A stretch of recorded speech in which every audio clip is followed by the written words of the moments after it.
এই যে কেকটা আমি আজকে তোমাদের সাথে শেয়ার করছি, এই কেকটা হলো একটা রেনবো কেক।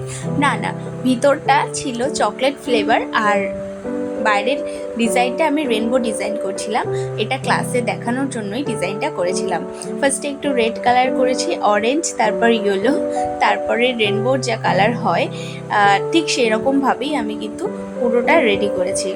এই কাজটা করার পর আমি নীলের পর আর পার্পল কালারটা দিতে পারিনি, কারণ কেকটা ছোট ছিল। কেকটা হাফ পাউন্ডের একটা কেকের মধ্যে ডিজাইনটা করছিলাম।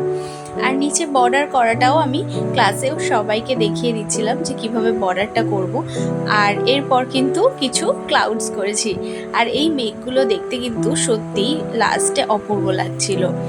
আর সেটা আমি বলিনি, অবশ্যই আমার স্টুডেন্টরা আমাকে বলেছে। আর সব শেষে কিন্তু কেকের মধ্যে কিছু স্প্রিঙ্কলস ছড়িয়েছি। এই কালারফুল স্প্রিঙ্কলসগুলো কিন্তু রেনবো কেকটার সাথে একদম ম্যাচ করে গেছে। তোমরাও যদি আমার এরকম সুন্দর সুন্দর কেক শিখতে চাও, অবশ্যই আমার সাথে কন্ট্যাক্ট করো। আমার কন্ট্যাক্ট নাম্বার 8240867780। তোমরা এতে হোয়াটসঅ্যাপ বা কল করতে পারো। আর আমার কেকটা কিন্তু সম্পূর্ণ রেডি। আর কেমন হয়েছে অবশ্যই জানিও। এরকম সুন্দর সুন্দর কেকের ভিডিও পেতে আমার চ্যানেলটা অবশ্যই সাবস্ক্রাইব করো। টাটা।